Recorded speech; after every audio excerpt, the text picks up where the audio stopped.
The St. Louis Cardinals bolstered their farm system at the trade deadline this year with multiple deals. Today, we do a follow-up on how those prospects panned out and what the future might hold for them on Locked On Cardinals. You are Locked On Cardinals, your daily St. Louis Cardinals podcast, part of the Locked On Podcast Network, your team every day.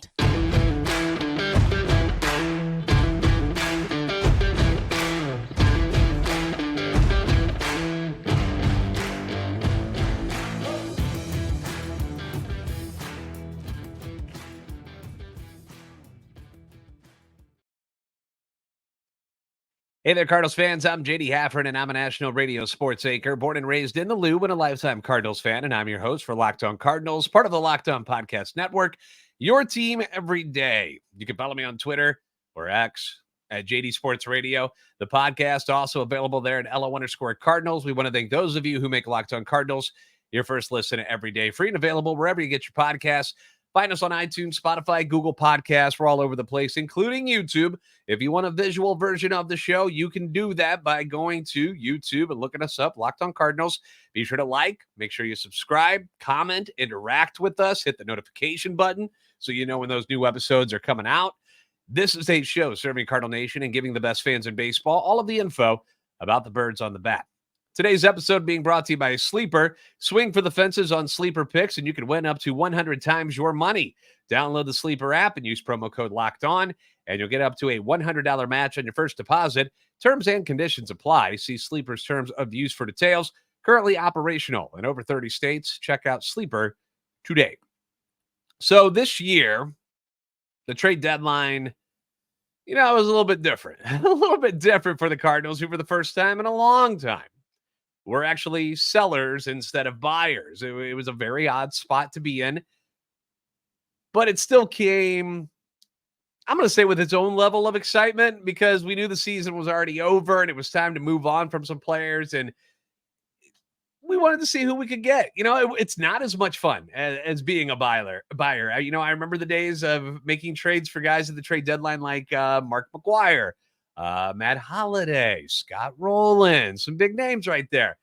But there wasn't a whole lot of fun going on around the ballpark this year. So no fun trades like that were going to be made. And at least the deadline gave us a little bit of a spark, a little bit of a spark about who and what the team might be able to acquire in exchange for the plethora of veterans who were set to become free agents this offseason. The names that got moved, they're not huge names. Jordan Montgomery, a very serviceable left-hander who, since coming to the Cardinals, has become a much better pitcher and is doing great for the Rangers. Jack Flaherty, once thought to be the crown jewel of the Cardinals' pitching rotation, and injuries and other things took that away. Paul DeJong, one-time All-Star, faded over the last couple of years. Jordan Hicks, very good with Toronto, was very good with the Cardinals in the second half, but at the very beginning of the year, where people were wanting us to DFA him. They were tired of his struggles. Chris Stratton, very good relief pitcher. Genesis Cabrera was not part of the trade deadline moves, in case you were wondering. They were just tired of his crap, DFA'd him, ended up working out a trade with Toronto to at least get something. And both Hicks and Cabrera worked out nicely for Toronto. It was a move that worked out nicely for them, even though they got swept by the Twins in the wild card round. Both of them did very, very well in their bullpen. I would assume that most Toronto Blue Jays fans would love for them to re-sign Jordan Hicks, who's a free agent this offseason. I think the Cardinals would like to have him back.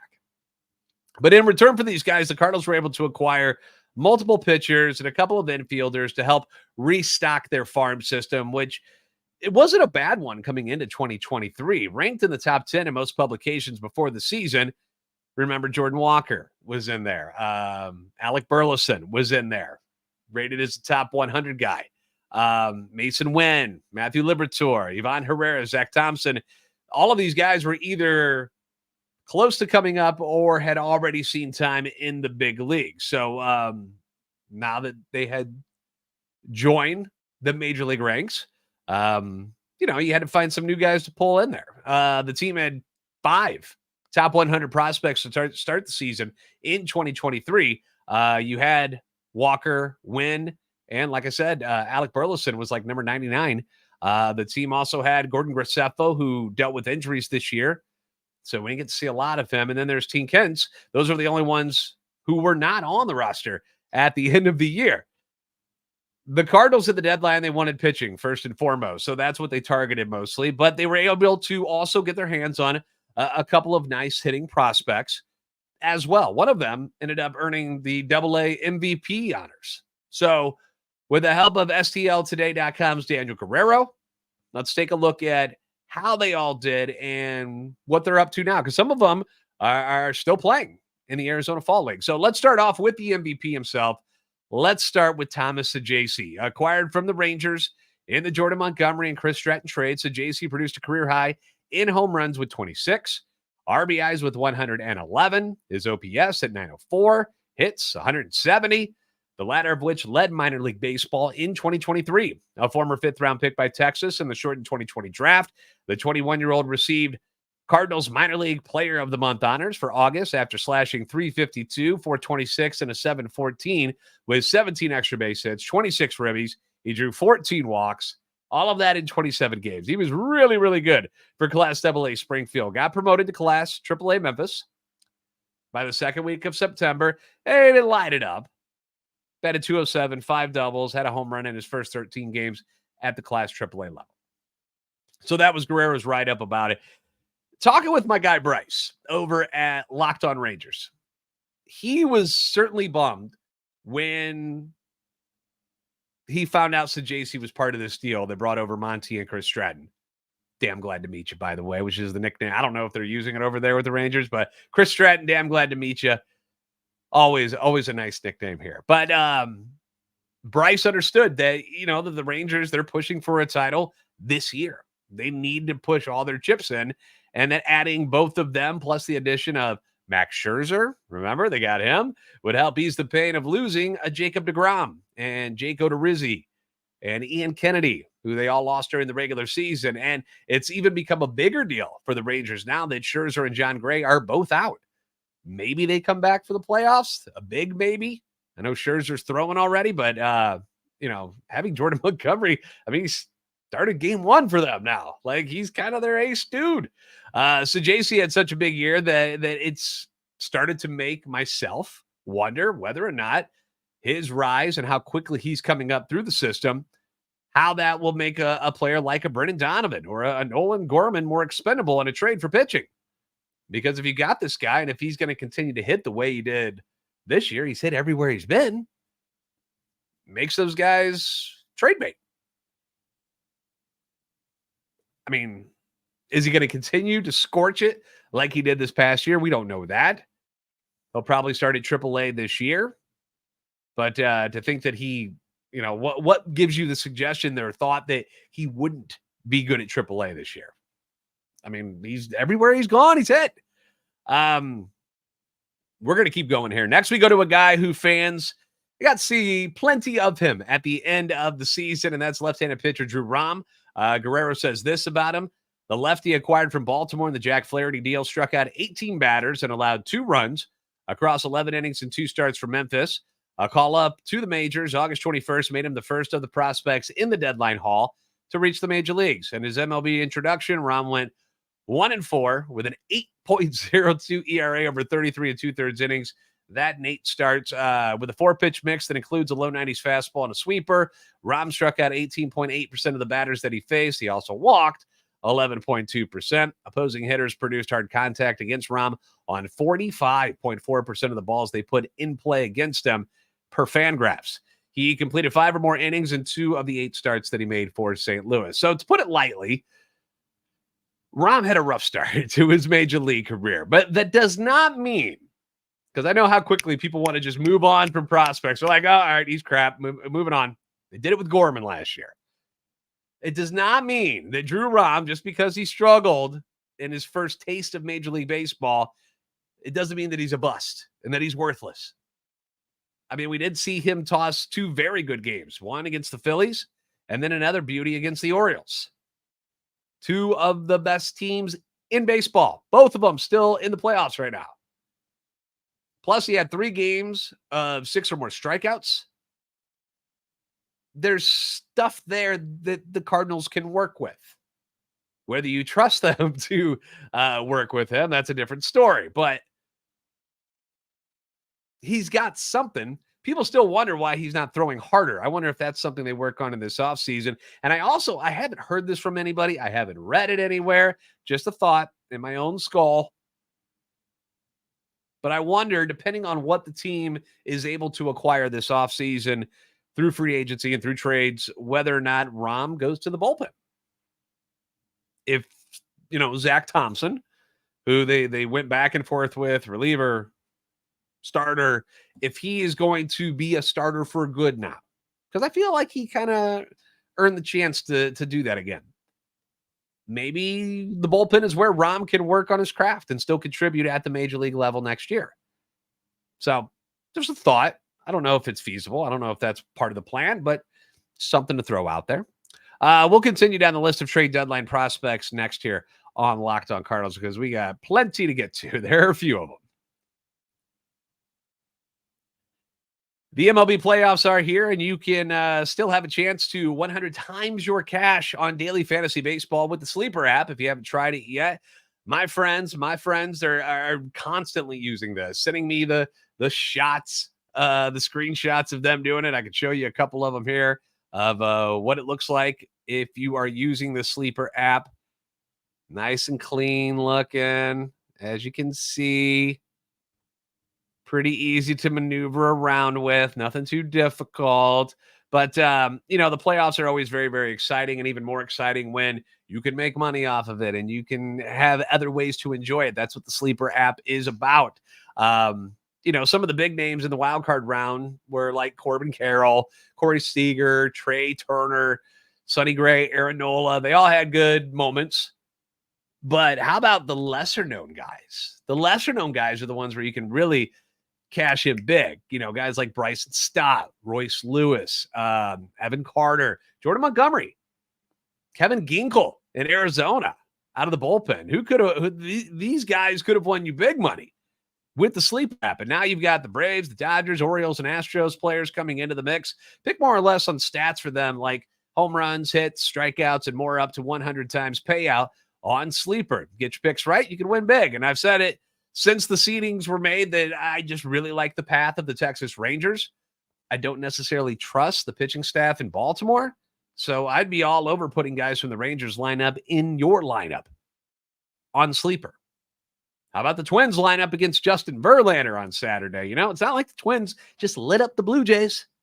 That wasn't the case. Very close, low-scoring games. Justin Verlander, still pretty good. Use the promo code Locked On. You'll get up to a $100 match on your first deposit. Terms and conditions apply. See Sleeper's terms of use for details. Check out Sleeper today.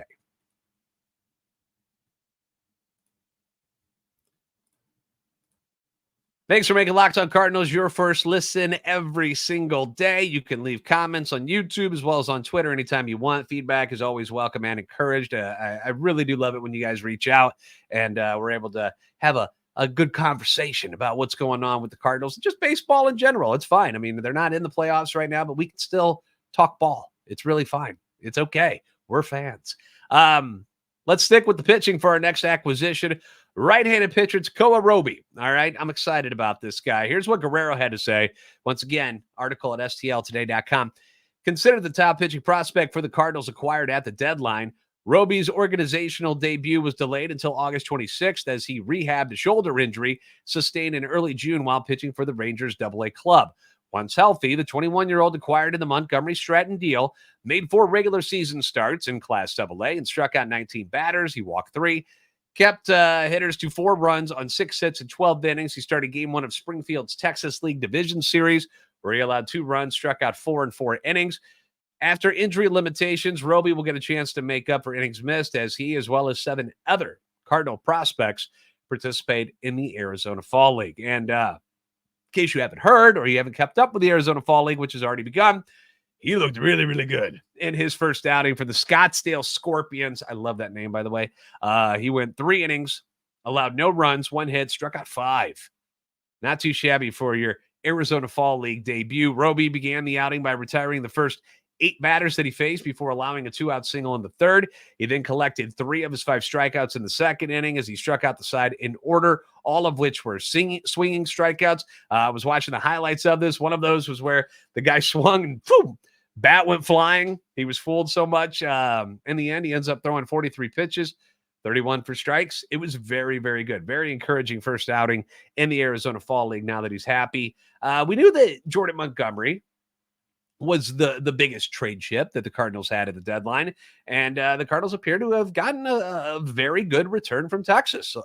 Thus far, I know we can't say who wins the trade yet. If the Rangers go on to win a World Series this year, and then these two guys end up, Saggese and Roby don't end up panning out, obviously the Montgomery deal swings to the Rangers side. But we don't know yet. We don't know how it's going to work out yet. But thus far, you got to be excited about what the Cardinals were able to get in return. We're going to have more on the Arizona Fall League participants like former first-rounder Cooper Jerpy. We'll do that later on here in segment 3.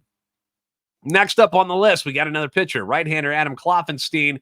Guerrero's summary says this about Steiner. I just want to call him that since, it's hockey time. Along with a change of organizations as a part of the Jordan Hicks deal with the Blue Jays. So, too, came a promotion to Class AAA and the challenge of pitching with the automated ball strike system for Kloffenstein.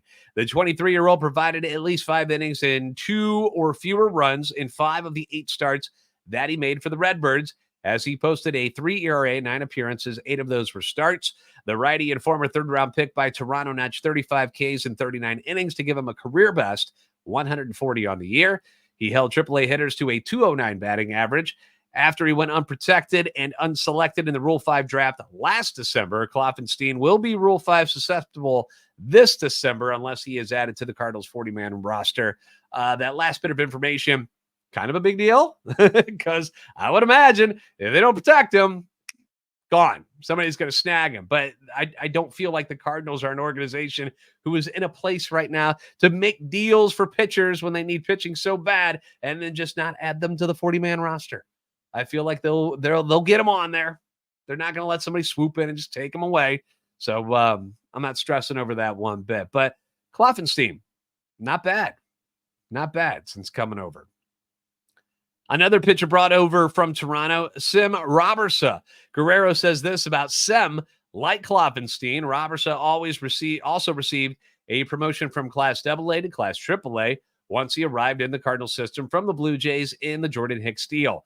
The 21-year-old native of the Netherlands went 2-1 with a 4.84 ERA in 8 games. 7 of those were starts after mostly struggling in his first month in AAA.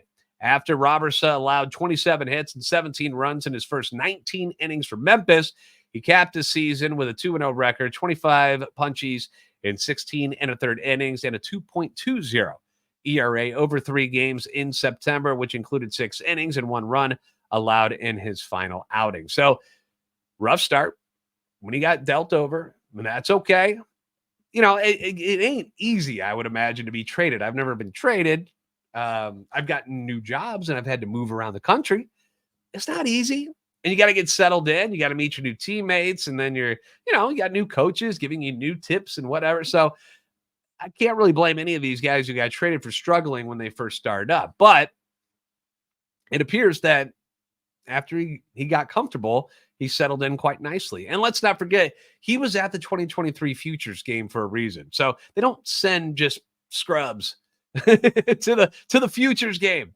Those are some of the top guys in the organizations that send him. So I'm anxious to see what he can do at AAA next year. And I hope he continues what we saw at the end of the season, that he continues to progress nicely. Back to the hitters for the next prospect, infielder Ceasar Prieto. I love his name. Guerrero writes this about Prieto. With his contact-oriented approach, his contact-oriented approach, Prieto hit safely in the first 13 games that he appeared for Memphis after he was dealt from Baltimore's farm system in the Jack Flaherty deal. In 38 games for the Redbirds, the 24-year-old produced a .270 average, .314 on-base percentage, struck out in 14.2% of his 176 plate appearances. He ended the year with the 6th most hits in all of minor league baseball and had the 6th lowest walk rate at just 9.6 among minor league hitters with a minimum of 400 plate appearances. That's all per Fangraphs. Defensively, Prieto played 22 games at second base and 9 at third base for Memphis. He was charged with 5 errors and just 107 total chances between the two positions.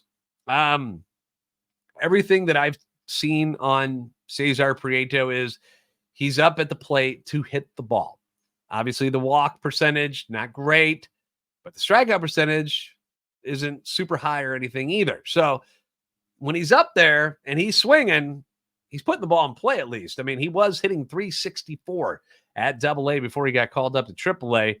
Defensive numbers, it's a bit of a red flag, but let's see what he does in a full year at AAA before we start branding him that he's just some horrible, terrible glove guy and all he can do is hit and he can't do anything else. So, there's a guy for the Marlins who's similar that way, Luis Ariz, who he's up there to hit. Not great with the glove or anything like that, but if the offense comes along and you can hit 364, they'll find a place for your bat in the lineup. All right, we've got 2 more pitchers to get to before we wrap this up, plus some info as I promised on what else has happened in the Arizona Fall League thus far. We'll do that here in just a moment on Locked On Cardinals. Okay, Locked On Cardinals fans, you may have heard us talk about the free new app for sports fans, just for sports fans, and it's called Bunches. Pretty easy to remember, right? Bunches. It's a new social network, and it's built for sports fans. No politics, no doom and gloom, unless, I don't know, if you're a Brewers fan right now, you're probably pretty sad. You're a Cubs fan. And we're all kind of sad here in the NL Central, aren't we? But it's just sports. It's just sports. So they've recently released a new scoreboard feature that will let you check live scores in the app and chat about live games as they happen. You can chat about, the Cardinals and the Cubs, the Reds, and everybody else in our division. But even more fun, discuss about the guys that are still going on. My Rangers. I'm claiming them. That's the team I'm pulling for here in the postseason. How about the record-setting Atlanta Braves? They're always fun to talk about. Former Cardinal Marcell Ozuna mashing for the Braves this year. 40 bombs. Join the Locked On Bunch by clicking the link in the show notes and get the app or go to the Apple App Store. Download Bunches now. Once again, the app is free, so give it a test run and see for yourself what the buzz is all about. Yesterday, we ended up dropping that trade proposal for Bleacher Report, and Bunches is a perfect app to go to and discuss situations like that with other loyal Cardinal fans. So go get you the Bunches. Download the Bunches app today. And when you do, our friends at Bunches have featured the Locked On MLB Bunch in the Discover tab. You can also click the link on the description to join the Locked On MLB Bunch community today.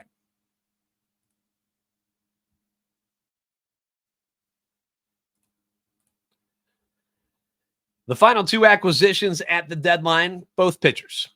You had Matt Svanson, another guy they got from the Toronto Blue Jays in exchange for Paul DeJong. We'll start there. Guerrero said this about Svanson, 24 years old, a reliever acquired in the trade with the Blue Jays for Paulie D, made 15 relief outings for Class AA Springfield, ended up logging 21 innings, posted a 3 ERA, notched 25 whiffs, and maintained a whip of 1.10 while going 5 for 5 in save opportunities for the Springfield Cardinals. Now, we know the Cardinals need arms. Not only in the rotation, everybody keeps forgetting how crappy the bullpen was as well this year. A lot of issues, a lot of blown saves, a lot of home runs given up. They need bullpen arms just as much as they do guys to fill out that starting rotation. And it's kind of nice to know that they didn't forget about that when they made these deals. And that one of the guys they got has been a reliever and has had success as a reliever. Nice little bonus. I feel like you can bring a guy like Svanson up, 24 years old already. If he does well at Memphis right away, why not? Why not put him in the bullpen? And then the final piece of that Jack Flaherty trade, right-handed pitcher Zack Showalter, the youngest prospect the Cardinals traded for at the deadline. Showalter made 1 appearance for Class Low A Palm Beach before spending a month on the injured list. The 19-year-old who was acquired from the Orioles in the Flaherty deal was activated from the IL ahead of the Florida State League Division Series, but did not appear in either of the 2 postseason games that Palm Beach played in. Now, when the deal went down with Baltimore, we heard Rom's name and we knew Prieto. And then at the, after some time had passed, they're like, and 19-year-old pitcher Showalter got tossed in there as well. I keep wanting to call him Jack Showalter. It's not. It's Zach. But anyway, and when we heard that he was added, people who were in the know about what Showalter was all about was like, he could be a steal, guys. Unfortunately, we didn't get to see much of him this year because he got hurt right away. But 19 years old, he's got time to get healthy, get back on the mound for next year. Will more than likely start at A-ball once again. And, he's got, like I said, plenty of time to make the journey up to the pros at some point in the future. Now, let's look at all of this together real quick. Because more than likely, only 2, maybe 3 of these guys will pan out. Saggese looks legit. So does Roby. Robberse clearly has a lot of upside. You got to love what you're seeing in the AFL by him already. People love Prieto's bat. Rom, I don't know what they're going to do with yet. Is he going to be a starter? Is he going to be a reliever? I don't know. Kloffenstein, same with him. I don't know. What are they going to do with him? Because you've got other starters down in your minor leagues that, I know you got to fill out a 5-man rotation, but they can't all start at the major league level.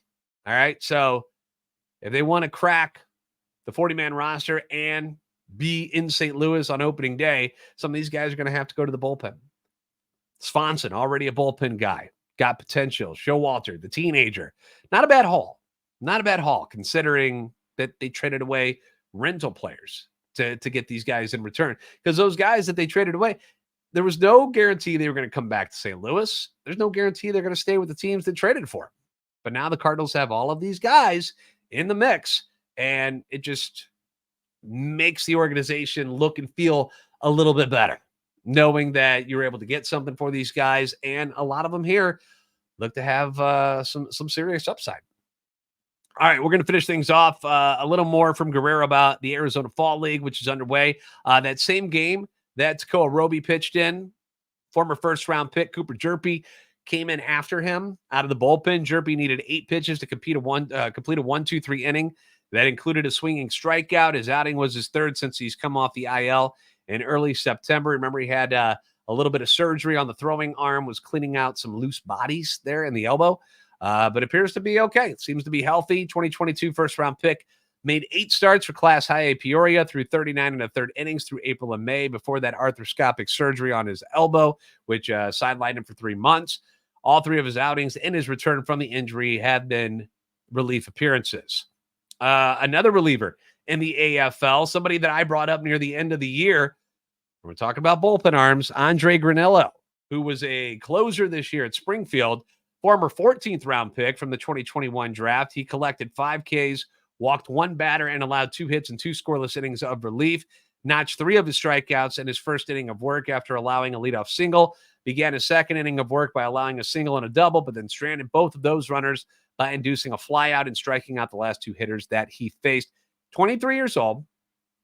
Began the past season with AA Springfield. Ended up at AAA Memphis. Again, bullpen arms. Got a mid-90s fastball. Swing and miss slider. Sometimes has control issues. That's his downside. But he struck out 89 hitters in 68 1/3 innings during the regular season. He's doing something right. He's doing something right. Again, the bullpen arms are needed just like you need starting rotation guys. So if some of these guys who are already normally starters end up having to cut their teeth at the major league level in the bullpen, so be it. So be it. I want all the best arms on the Cardinals team. I don't want them down there winning championships at Springfield and Memphis. No offense to those affiliates, but I want to see them win at the major league level with the birds on the bat, the St. Louis Cardinal birds on the bat, not the Springfield Cardinals, not the Memphis Redbirds. I don't want that. I hope you guys win games, but I want to see all the talent at Busch Stadium this year. So I'm curious which of these prospects you guys are most excited about. Do me a solid. Leave comments down below on YouTube. Hit me up on Twitter or X, whatever the heck you want to call it. Let's talk about it. Let's talk about it. Again, thank you for making Locked On Cardinals your first listen every day. If you haven't already, please give us a follow on Twitter at LO_Cardinals and to JD Sports Radio. Like and subscribe on YouTube. Help our channel and love for the Cardinals grow. You guys are the best fans in baseball for a reason, and I will see you next time on Locked On Cardinals.